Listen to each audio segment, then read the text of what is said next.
Hi guys, I am first a professional MBBS student from HBT Medical College and doctor R N Cooper hospital Mumbai. आज के इस video में हम बात करने वाले हैं documents needed for state counselling Maharashtra.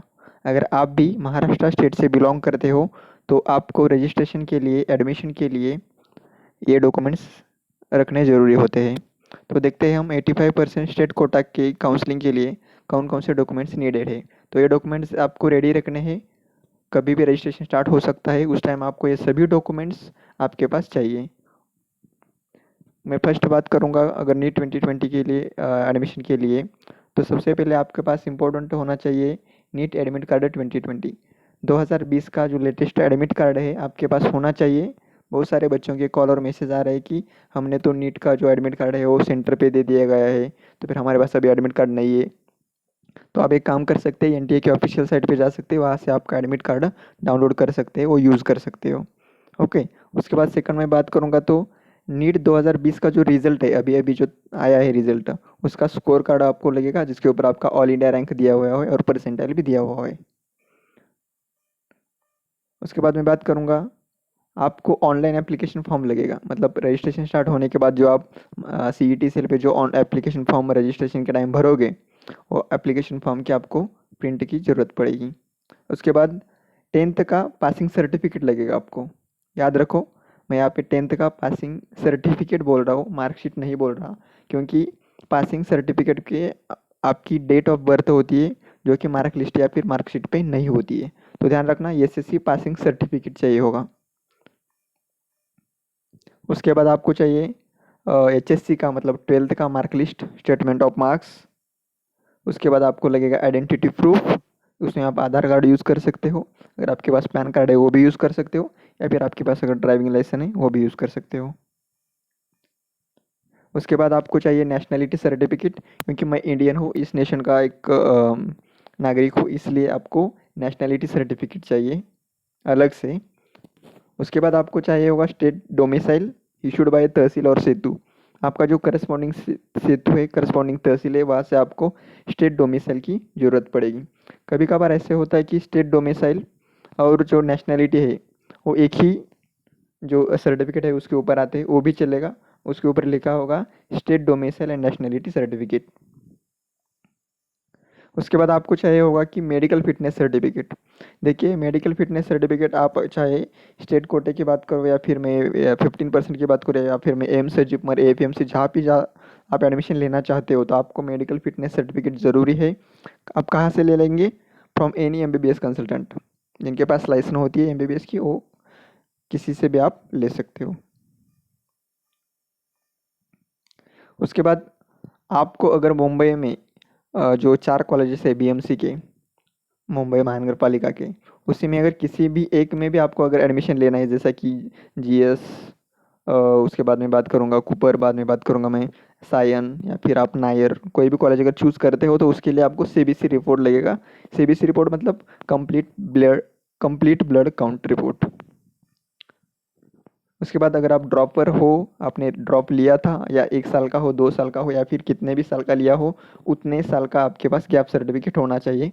उसमें मेंशन होना चाहिए कि इतने इतने साल हमने गैप लिया था, वो मेंशन होना चाहिए। ये आपको कहाँ से मिलेगा? आपको जो करस्पॉन्डिंग तहसील है, सेतु है, वहाँ से मिल जाएगा आपको। उसके बाद देखिए, यहाँ पे मैंने एप्लीकेबल लिखा है, इसीलिए लिखा है कि अगर आप किसी भी कैटेगरी से बिलोंग करते हो, रिजर्व कैटेगरी से, जनरल छोड़ के, मैं जनरल छोड़ के बात कर रहा हूँ, तो आपको लगेगा कास्ट सर्टिफिकेट। उसके बाद आपको लगेगा कास्ट वैलिडिटी सर्टिफिकेट। उसके बाद आपको अगर एप्लीकेबल है, अगर आप किसी भी कास्ट से बिलोंग करते हो, या फिर FIJE NT1 NT2 NT3 OBC और SBC, इस कैटेगरी से अगर आप बिलोंग करते हो तो आपको नॉन क्रीमी लेयर की सख्त ज़रूरत होती है। ये नॉन क्रीमी लेयर रिसेंट चाहिए होगा, 2 या 3 महीने का पहले का, या फिर आप मार्च 20 के आगे का चलेगा। उसके अगर पहले है तो आप नया ला सकते हो। ओके, अगर मैं इसके बाद बात करूँगा, यहाँ पे एक पॉइंट ऐसा भी होता है कि SCBC जो मराठा रिजर्वेशन महाराष्ट्र स्टेट में था, अभी उसके ऊपर तो स्टे लगाया गया है कुछ। अगर वो रिजर्वेशन अगर कायम हो गया तो आपको SCBC का भी नॉन क्रीमी लेयर निकालना होगा, अगर आप SCBC कैटेगरी से बिलोंग करते हो। अभी तो नहीं है, लेकिन अगर हो जाएगा तो निकालना पड़ेगा। उसके बाद अगर आप EWS कैटेगरी से बिलोंग करते हो, मतलब आप ओपन हो, आपका अगर इनकम 8 लाख से कम है और अगर आपके पास ज़मीन भी 5 एकड़ से कम है, तो आपको अगर EWS से एडमिशन लेना चाहते हो, रिजर्वेशन क्लेम करना चाहते हो 10% रिजर्वेशन, तो आपको EWS सर्टिफिकेट लगेगा। ये आप कहाँ से निकालोगे? ये यहाँ पे देखिए, ये स्टेट EWS सर्टिफिकेट रहेगा जो आप करस्पॉन्डिंग तहसील से क्लेम करवाएंगे। उसके बाद देखिए यहाँ पे ये सबके लिए नहीं है, लेकिन जो स्टूडेंट्स डिफेंस से कैटेगरी में आते हैं, डिफेंस रिजर्वेशन क्लेम करना चाहते हैं, उनके लिए ये पॉइंट है। देखिए अगर आप D1 में हो, D2 में हो या फिर D3 में हो, आप सबको डिफेंस का जो आपके जो पापा होंगे, जो भी होंगे, और आप अगर डिफेंस में है तो उनका सर्विसमैन सर्टिफिकेट जो मिलता है वो लगेगा। अगर एक से सर्विसमैन है, मतलब रिटायर्ड हो चुके हैं, तो भी उनका एक सर्टिफिकेट रहता है, रिटायर्ड सर्टिफिकेट, वो आपको जोड़ना पड़ेगा। उसके बाद अगर आप D1 D2 कैटेगरी में आते हो, तो आपको जो डिफेंस पर्सन है उसका महाराष्ट्र स्टेट का डोमिसाइल लगेगा।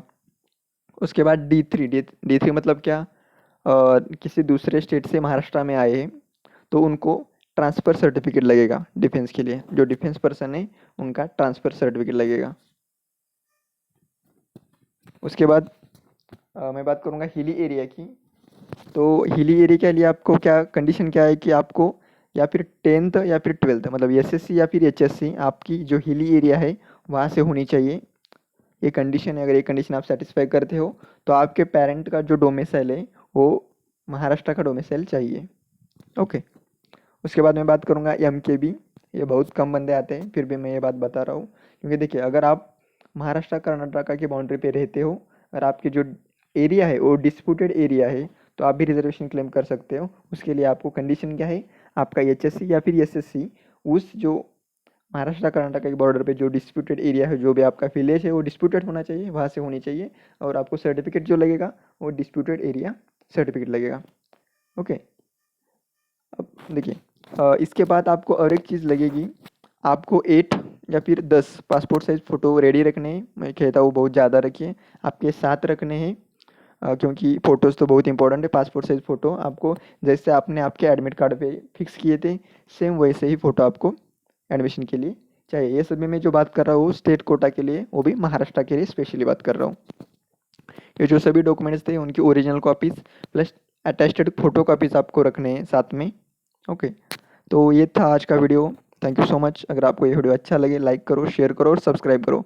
और मैं कहता हूँ कि आपने नीट का एग्ज़ाम तो दे दिया अच्छे से, मार्क्स भी अच्छे आ गए होंगे, तो फिर आपको अभी आप ऐसे चुप नहीं बैठ सकते, आपको डॉक्यूमेंट से रेडी रखने होंगे, क्योंकि अगर एक भी डॉक्यूमेंट मिस हो गया, गलत हो गया, तो आपका हो सकता है पूरा साल बर्बाद हो जाए। इसलिए काउंसलिंग पे पूरा फोकस रखें, अपने अपने डॉक्यूमेंट्स रेडी रखें, और ये वीडियो अच्छा लगे तो ज़्यादा से लोगों तक शेयर कीजिए। अगर आपको कोई भी प्रॉब्लम हो तो आप मुझे डिस्क्रिप्शन में इंस्टाग्राम का लिंक दिया है, उसके ऊपर मैसेज कर सकते हो या फिर व्हाट्सअप कर सकते हो। Thank you so much.